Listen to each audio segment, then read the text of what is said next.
नमस्कार, हाम्रो यस English teaching channel अन्तर्गतको यो भिडियोमा स्वागत छ। कृपया हाम्रो च्यानल सब्स्क्राइब गर्नुहोला। हामीले निरन्तर नयाँ भिडियोहरू ल्याउने छौं।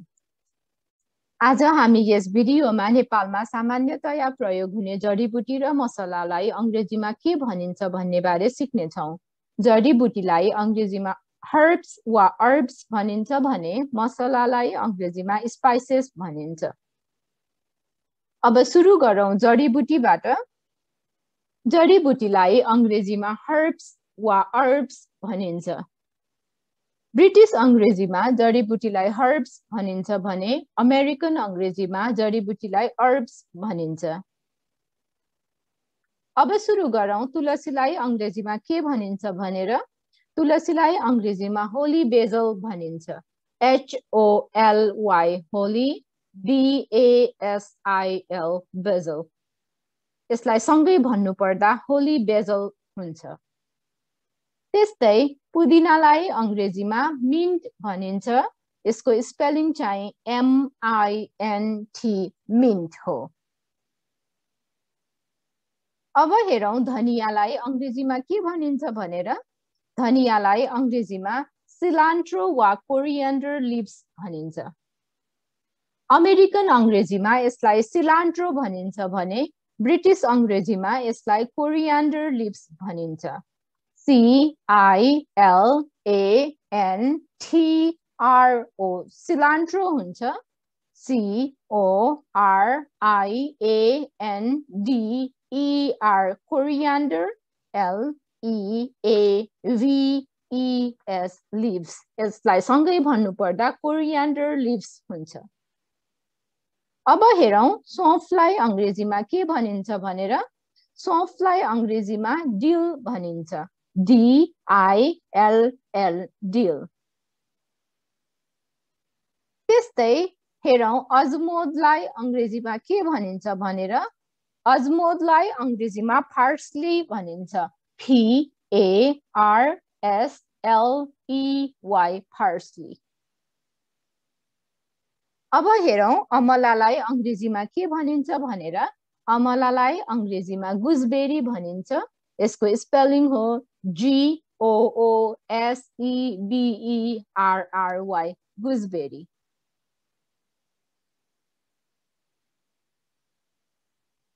त्यस्तै अब हेरौं हर्रोलाई अंग्रेजीमा के भनिन्छ भनेर। हर्रोलाई अंग्रेजीमा ब्ल्याक माइरोब्यालेन भनिन्छ। BLACK black MYROBALAN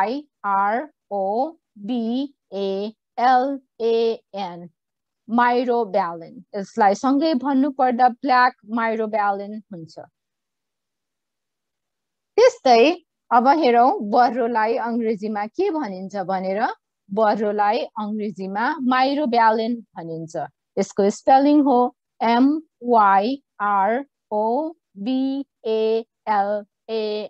माइरोब्यालेन। नीमलाई चाहिँ अंग्रेजीमा मार्गोसा भनिन्छ। यसको स्पेलिङ हो MARGOSA मार्गोसा।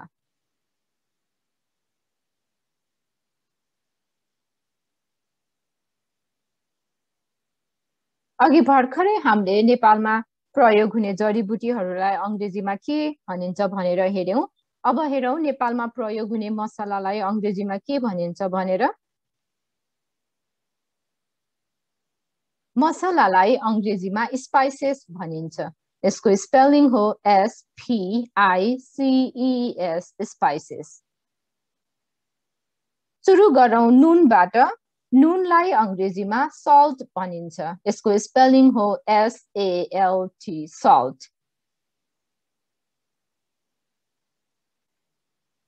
त्यस्तै हेरौं चिनीलाई अंग्रेजीमा के भनिन्छ भनेर। चिनीलाई अंग्रेजीमा सुगर भनिन्छ। यसको स्पेलिङ हो SUGAR सुगर। अब हेरौं जीरालाई अंग्रेजीमा के भनिन्छ भनेर। जीरालाई अंग्रेजीमा क्युमिन सीड भनिन्छ।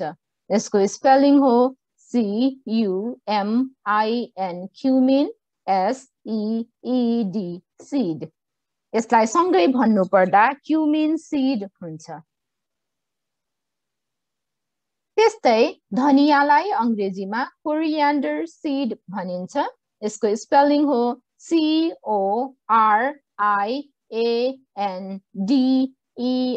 Coriander SEED seed.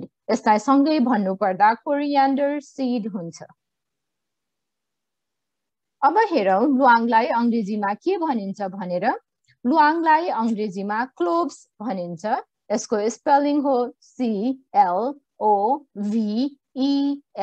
Cloves.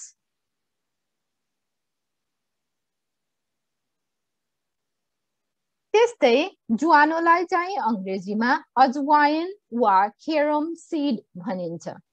AJWAIN अजवाइन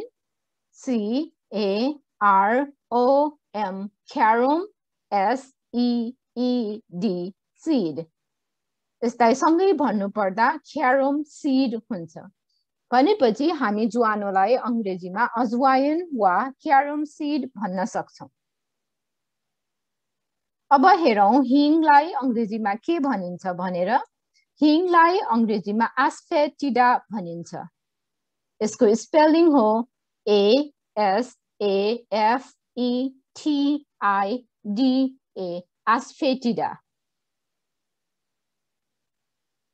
त्यस्तै तेजपत्तालाई भने हामी अंग्रेजीमा बे लिव्स भन्न सक्छौं। यसको स्पेलिङ हो BAY बे LEAVES लिव्स। यसलाई सँगै भन्नु पर्दा बे लिव्स हुन्छ। अब हेरौं सुकमेल वा अलैँचीलाई अंग्रेजीमा के भनिन्छ भनेर। सुकमेल वा अलैँचीलाई अंग्रेजीमा कार्डमम भनिन्छ। यसको स्पेलिङ हो CARDAMOM कार्डमम। त्यस्तै हेरौं कालो सुकमेल वा कालो अलैँचीलाई अंग्रेजीमा के भनिन्छ भनेर। कालो सुकमेल वा कालो अलैँचीलाई अंग्रेजीमा ब्ल्याक कार्डमम भनिन्छ। यसको स्पेलिङ हो BLACK ब्ल्याक CARDAMOM कार्डमम। यसलाई सँगै भन्नु पर्दा ब्ल्याक कार्डमम भनिन्छ। त्यस्तै दालचिनीलाई भने अंग्रेजीमा हामी सिनामन भन्न सक्छौं। यसको स्पेलिङ हो CINNAMON सिनामन। त्यस्तै अब हेरौं सौंफलाई अंग्रेजीमा के भनिन्छ भनेर। सौंफलाई अंग्रेजीमा फेनल सीड्स भनिन्छ। यसको स्पेलिङ हो FENNEL फेनल SEEDS सीड्स। यसलाई सँगै भन्नु पर्दा फेनल सीड्स हुन्छ। त्यस्तै अदुवालाई भने हामी अंग्रेजीमा जिन्जर भन्छौं। GINGER ginger. अब हेरौं जिम्बुलाई अंग्रेजीमा के भनिन्छ भनेर। जिम्बुलाई अंग्रेजीमा हिमालयन अर्ब जिम्बु भनिन्छ। यसको स्पेलिङ हो HIMALAYAN हिमालयन HERB अर्ब JIMBU जिम्बु। सँगै भन्नु पर्दा हिमालयन अर्ब जिम्बु हुन्छ। त्यस्तै तोरीलाई भने हामी अंग्रेजीमा मस्टर्ड सीड्स भन्छौं। यसको स्पेलिङ हो MUSTARD मस्टर्ड SEEDS सीड्स। यसलाई सँगै भन्नु पर्दा मस्टर्ड सीड्स हुन्छ। अब हेरौं कालो जीरालाई अंग्रेजीमा के भनिन्छ भनेर। कालो जीरालाई अंग्रेजीमा नाइजेला सीड्स भनिन्छ। NIGELA nigella SEEDS seeds. यसलाई सँगै भन्नु पर्दा नाइजेला सीड्स हुन्छ। अब हेरौं जायफललाई अंग्रेजीमा के भनिन्छ भनेर। जायफललाई अंग्रेजीमा नटमेग भनिन्छ। यसको स्पेलिङ हो NUTMEG नटमेग। त्यस्तै अब हेरौं खुर्सानीलाई अंग्रेजीमा के भनिन्छ भनेर। खुर्सानीलाई अंग्रेजीमा चिली वा हेलोपिनो वा ग्रीन पेपर भनिन्छ। CHILI चिली हुन्छ। JALAPENO jalapeno. GREEN green PEPPER paper. यसलाई सँगै भन्नु पर्दा ग्रीन पेपर हुन्छ। भनेपछि हामी अंग्रेजीमा खुर्सानीलाई चिली वा हेलोपिनो वा ग्रीन पेपर भन्न सक्छौं। अब हेरौं केसरलाई अंग्रेजीमा के भनिन्छ भनेर। केसरलाई अंग्रेजीमा सैफ्रन भनिन्छ। यसको स्पेलिङ हो SAFFRON सैफ्रन। अब हेरौं तिललाई अंग्रेजीमा के भनिन्छ भनेर। तिललाई चाहिँ अंग्रेजीमा सेसमी सीड्स भनिन्छ। यसको स्पेलिङ हो SESAME सेसमी SEEDS सीड्स। यसलाई सँगै भन्नु पर्दा सेसमी सीड्स हुन्छ। अब हेरौं बेसारलाई अंग्रेजीमा के भनिन्छ भनेर। बेसारलाई अंग्रेजीमा टर्मरिक पाउडर भनिन्छ। यसको स्पेलिङ हो TURMERIC टर्मरिक POWDER पाउडर। यसलाई सँगै भन्नु पर्दा टर्मरिक पाउडर हुन्छ। त्यस्तै मरिचलाई भने अंग्रेजीमा ब्ल्याक पेपर भनिन्छ। यसलाई सँगै भन्नु पर्दा BLACK ब्ल्याक PEPPER पेपर। यसलाई सँगै भन्नु पर्दा ब्ल्याक पेपर हुन्छ। अब हेरौं प्याजलाई अंग्रेजीमा के भनिन्छ भनेर। प्याजलाई अंग्रेजीमा अनियन भनिन्छ। यसको स्पेलिङ हो ONION अनियन। त्यस्तै लसुनलाई भने अंग्रेजीमा गार्लिक भनिन्छ। यसको स्पेलिङ हो GARLIC गार्लिक। त्यस्तै अब हेरौं मेथीलाई के भनिन्छ भनेर। मेथीलाई अंग्रेजीमा फेन्युग्रिक भनिन्छ। यसको स्पेलिङ हो FENUGREEK फेन्युग्रिक। अब हेरौं टिमुरलाई अंग्रेजीमा के भनिन्छ भनेर। टिमुरलाई अंग्रेजीमा नेपाली ब्ल्याक पेपर भनिन्छ। यसको स्पेलिङ हो NEPALI Nepali BLACK black PEPPER paper. यसलाई सँगै भन्नु पर्दा नेपाली ब्ल्याक पेपर हुन्छ। त्यस्तै अब हेरौं धनियाको धुलोलाई अंग्रेजीमा के भनिन्छ भनेर। धनियाको धुलोलाई अंग्रेजीमा कोरिएन्डर पाउडर भनिन्छ। यसको स्पेलिङ हो CORIANDER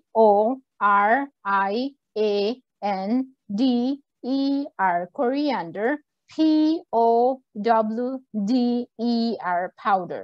यसलाई सँगै भन्नु पर्दा कोरिएन्डर पाउडर हुन्छ। त्यस्तै हेरौं जिराको धुलोलाई अंग्रेजीमा के भनिन्छ भनेर। जिराको धुलोलाई अंग्रेजीमा क्युमिन पाउडर भनिन्छ। यसको स्पेलिङ हो CUMIN क्युमिन POWDER पाउडर। सँगै भन्नु पर्दा क्युमिन पाउडर हुन्छ। अब हेरौं हामीले दिनहुँ प्रयोग गर्ने मसलाको धुलोलाई अंग्रेजीमा के भनिन्छ भनेर। यसलाई चाहिँ अंग्रेजीमा करी पाउडर भनिन्छ। यसको स्पेलिङ हो CURRY करी POWDER पाउडर। यसलाई सँगै भन्नु पर्दा करी पाउडर हुन्छ। त्यस्तै हेरौं खुर्सानीको धुलोलाई अंग्रेजीमा के भनिन्छ भनेर। खुर्सानीको धुलोलाई अंग्रेजीमा चिली पाउडर भनिन्छ। यसको स्पेलिङ हो CHILI चिली POWDER पाउडर। यसलाई सँगै भन्नु पर्दा चिली पाउडर हुन्छ। अब हेरौं चक्रफूललाई अंग्रेजीमा के भनिन्छ भनेर। चक्रफूललाई अंग्रेजीमा स्टार अनिस भनिन्छ। यसको स्पेलिङ हो STAR स्टार ANISE अनिस। यसलाई सँगै भन्नुपर्दा स्टार अनिस हुन्छ। त्यस्तै हेरौं बिरे नुनलाई के भनिन्छ अंग्रेजीमा भनेर। बिरे नुनलाई चाहिँ अंग्रेजीमा ब्ल्याक सल्ट भनिन्छ। यसको स्पेलिङ हो BLACK ब्ल्याक SALT सल्ट। यसलाई सँगै भन्नुपर्दा ब्ल्याक सल्ट हुन्छ। अब हेरौं कागतीलाई के भनिन्छ भनेर। हामीले दुई थरीको कागतीहरू पाइन्छ, एउटा पहेँलो कागती र एउटा हरियो कागती। पहेँलो कागतीलाई भने लेमन भनिन्छ। यसको स्पेलिङ हो LEMON लेमन। त्यस्तै हरियो कागतीलाई चाहिँ लाइम भनिन्छ। यसको स्पेलिङ हो LIME लाइम। भनेपछि हामी हरियो कागतीलाई लाइम भन्छौं भने अंग्रेजीमा, त्यस्तै पहेँलो कागतीलाई चाहिँ अंग्रेजीमा लेमन भन्छौं। त्यस्तै नरिवललाई चाहिँ अंग्रेजीमा कोकोनट भनिन्छ। यसको स्पेलिङ हो COCONUT कोकोनट। त्यस्तै हेरौं इमलीलाई अंग्रेजीमा के भनिन्छ भनेर। इमलीलाई अंग्रेजीमा ट्यामरिन्ड भनिन्छ। यसको स्पेलिङ हो TAMARIND ट्यामरिन्ड।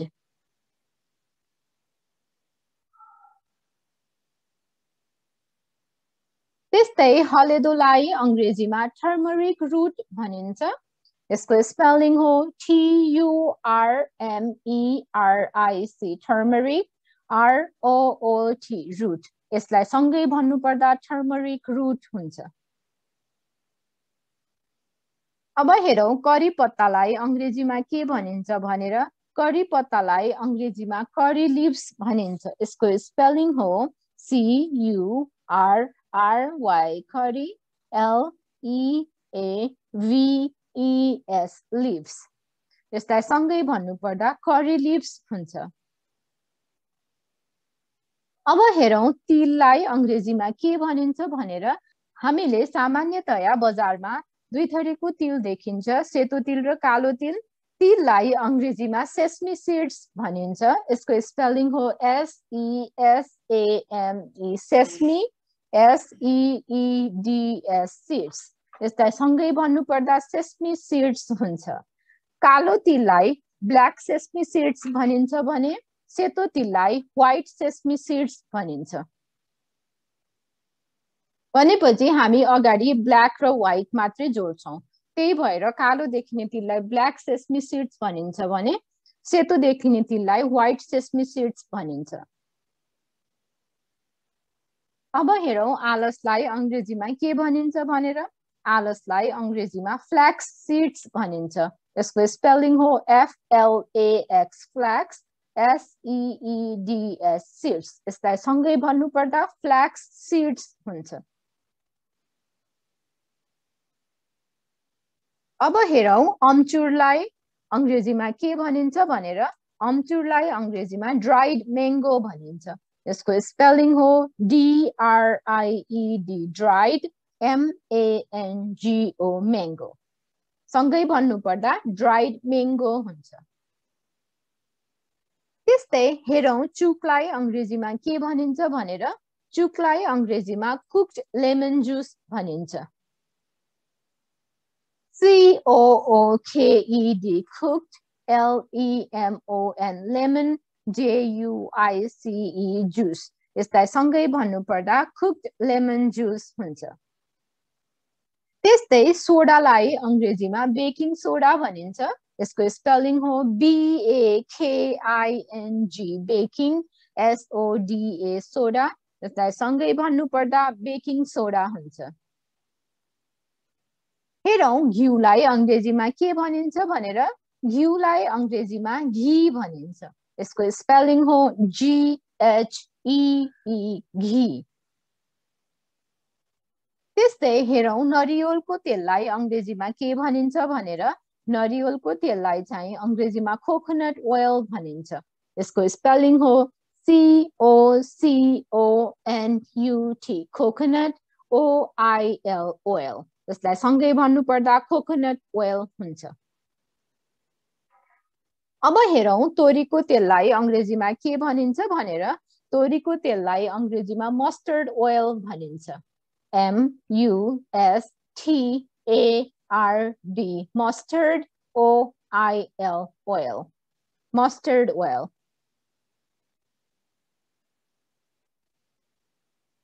त्यस्तै वनस्पति तेललाई अंग्रेजीमा भेजिटेबल ओइल भनिन्छ। यसको स्पेलिङ हो VEGETABLE भेजिटेबल OIL oil। यसलाई सँगै भन्नुपर्दा भेजिटेबल ओइल भनिन्छ। आज हामीले यस भिडियोमा नेपालमा सामान्यतया पाइने जडीबुटी र सामान्यतया प्रयोग हुने मसलाहरूलाई अंग्रेजीमा के भनिन्छ भन्ने बारे सिक्यौं।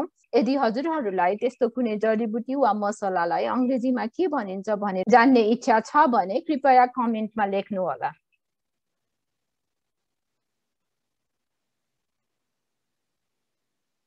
यो भिडियो हेर्नु भएकोमा धन्यवाद। कृपया हाम्रो च्यानल सब्स्क्राइब गर्नुहोला। यहाँहरूको अंग्रेजी अध्ययनको निरन्तरताको लागि थप भिडियोहरू ल्याउने छौं।